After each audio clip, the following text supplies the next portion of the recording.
back for another episode of A School of Airway by Dr. Torres. Alright, so this patient's been ramped up.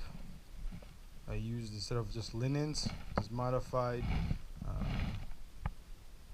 the pillows in a Japanese tree trimming pattern style to get the ears to sternal notch aligned as best possible. Okay, and then this is better than what usually is seen in airways, especially in the ORs I've seen, except for the morbidly obese patients that you've actually on purpose calculated the BMI to prove to everyone the person was morbidly obese.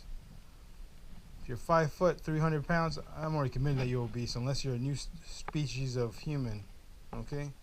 So this person is not in the confident mission, but close to it. All right? Now this mannequin doesn't look morbidly obese.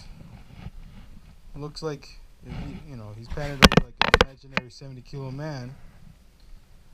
But if he has a full stomach and just went to Dave & Buster's or Chili's and ate one of these specials and drank a lot of liquor, or he was very cheap and went to White Castles and drank a lot of Coronas with the White Castle sandwiches sliders, his stomach is still full. And he looks like he's in the position that he would look like if he was in a coffin. So I'm calling this the coffin position. I don't like the coffin position because I want to pretend that my patients are alive. I want to keep them alive unless they're deceased. And that's usually with following orders of hospice care or the most form saying that the patient never wanted intubation, never wanted pressors, never wanted CPR, never wanted electricity, wanted to die in peace. All right? But if this patient's here to live and wants me to keep him alive, or his crazy family wants to keep him alive, or delusioned loved ones, this is not the position for intubation. I don't care how many years you've done this. All right? Now the issue is people argue about people who are in CPR. You can't adjust the bed. And I'm going to tell you straight up. There's a guy in Indiana, affiliated with Purdue, that's even said you can actually do CPR with doing abdominal compressions. You can actually do an alternative abdominal chest compressions. Now the issue is no one's ever fully studied what happens if you did an intubation, like ear to sternal notch, while doing CPR. No one knows if the efficacy is the same or different. No one knows. No one studied that. And it's hard to get primates to volunteer for these studies unless they're being coerced or drugged.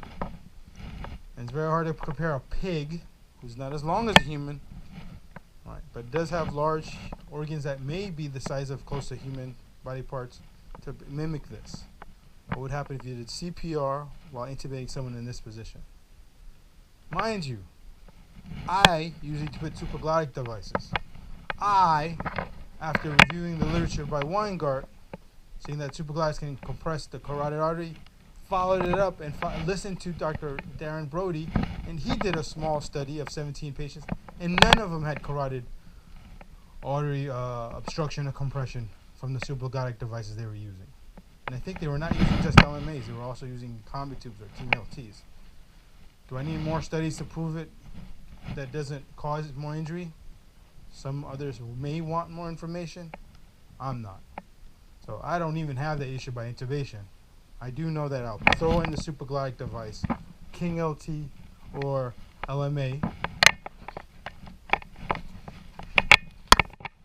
Alright. But if I'm trying to maximize success on an intubation on a live patient, so this patient doesn't qualify. We're not going to talk about this patient anymore. They're nearly dead patient, but a live patient who has a reason for intubation, like airway protection because of a head injury or because his lungs are failing him despite my non-invasive attempts to keep him alive, all right? Or he's getting transferred and he's critically ill with multi-organ injury. Now I'm going to try and maximize success. Full stomach, this guy's going to most likely vomit, even if I barely bag him, even if I minimize bagging him through BVM to pre-oxygenate him. This person is less likely to vomit and aspirate. He is more likely to aspirate just from gravity alone. Okay? Now, if I'm trying to oxygenate him, I want his lungs up. If I could, and I was as tall as Yao Ming, I would actually hover over his head, stand straight up, have the patient sitting literally. Woo! Almost 90 degrees. And if I could, 90 degrees, and just drop the tube with the bougie down his throat. Because I would have maximized what Earth provides me. Gravity. To prevent aspiration. Alright? And the lungs love expanding. And when you try to ventilate, they do recruit better and expand better in an upright position. Not the flat position. Alright?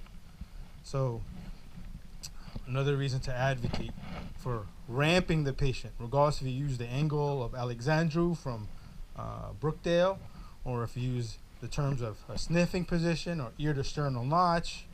This position is a lot safer for pre-oxygenating the patient and maintaining an patent airway. And those who don't believe also, until they do this, and a lot of my students have to be convinced that proper positioning of the patient also makes the intubation a lot easier. They usually don't believe me, and my mannequins are very stiff and anterior.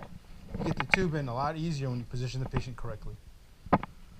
Alright, so these two mannequins are modeled after the same type of prototype.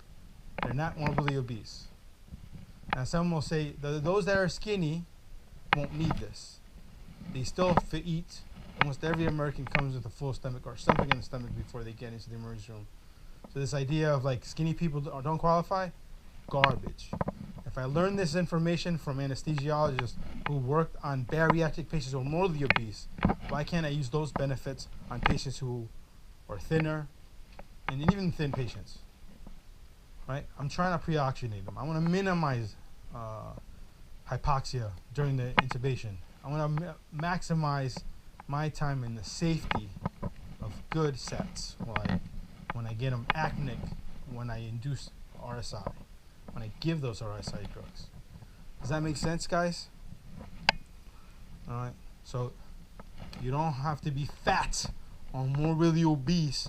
I don't have to calculate your weight and then your height and try to calculate your BMI to do the ramping position. Right? You do not need to do that. It's very foolish, even those people who happen to be in the ICUs or the ORs, to wait. No, his BMI is not high enough. Let's go now ramp him. It helps you and it helps the patient. Believe it. You know, if not, I'll have to put on some quotes from other smart people. But I'm just telling you, in my experience, this works. I even read literature that supported that this works, and that's why you even do it even more. So if you're gonna do this ramping position, you pre-oxygenate, face mask, high flow nasal cannula, or NIV, or your ghetto setup CPAP machine, and get them positioned in the way you're gonna intubate, or prepare them in the way that you know the patient's gonna be lying in a way that I can access the patient for intubation. So if this patient was tripoding, I would set up the back of the bed in the position that I know when I need to intubate, it's already set up. And once I give him sedation, and I'm already pre-oxygenating, but I'm going to get him ready for RSI, sedate and paralyze, he'll drop, and we'll position the patient the best we can. Right. I'm not going to be foolish that if this patient's tripoding, to force him down so I can pre-oxygen lying flat. No. I maximize his own positioning, get the oxygen in. Hopefully not have to give him Precedex or ketamine for DSI. And then once he's sedated and relaxes, get him positioned appropriately for intubation. Ramping is not for the obese only, not for the handicapped. It is for all patients. Believe it. Please come back for another episode of School of Airway by Dr. Torres.